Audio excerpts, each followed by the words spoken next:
President Biden says the U.S. will respond after 3 troops are killed in an attack in Jordan. And climate activists target one of the most famous paintings in the world. The Morning Rundown starts now. From the Straight Arrow News Studio, bringing the stories that matter to you from across the United States and around the world. This is the Morning Rundown. Today is Monday, January 29th. Thank you for joining us. I'm Kara Rucker. President Joe Biden vows America will respond after 3 U.S. service members were killed in Jordan near the Syrian border on Sunday in a drone attack the White House says was launched by an Iran-backed militia. This marks the first U.S. military deaths amid months of strikes in the region since the start of the Israel-Hamas war. In a statement immediately following the attack, the president called the 3 service members patriots in the highest sense. At least 34 other U.S. service members were injured in the attack. At least 8 of them were flown to higher-level care outside Jordan.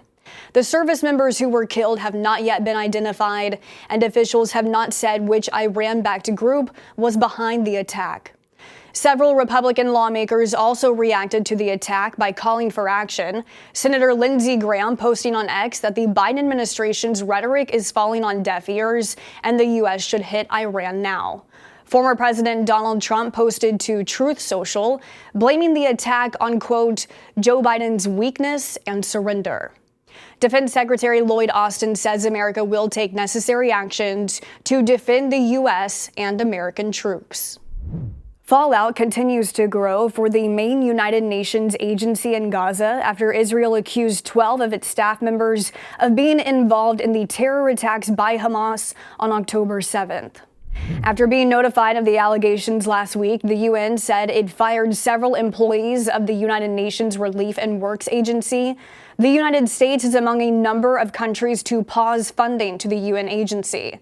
The State Department said the U.S. is extremely troubled by the allegations as the agency plays a critical role in providing life-saving assistance to Palestinians in Gaza.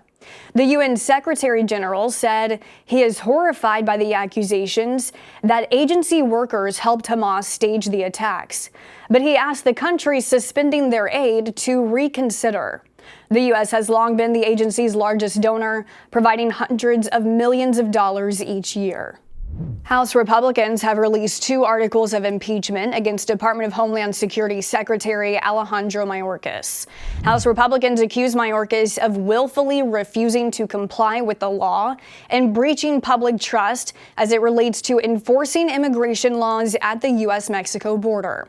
House Homeland Security Committee Chairman Mark Green saying they have exhausted all other options to hold Mayorkas accountable. Mayorkas has denied any wrongdoing, DHS officials calling the investigation unconstitutional and without evidence. The articles will be reviewed in committee on Tuesday and will have to be adopted by the full House before a trial is held in the Senate. House Speaker Mike Johnson saying a vote will take place as soon as possible. Climate activists have targeted the Mona Lisa. Videos recorded at the Louvre in Paris on Sunday shows 2 protesters hurling soup at the famous painting, splashing the armored glass that has protected the piece of art since 2005. Paris police took the 2 women into custody. An environmental group says the protest was done to draw attention to unsustainable food production and hunger in France. Staff members evacuated the room for around 90 minutes while the glass was cleaned. The museum says it will file a complaint. 3 months after an American hockey player was killed from an ice skate blade cut to his neck, changes are being implemented for young hockey players. It was in late October when former NHL player Adam Johnson suffered a fatal neck injury while playing in England.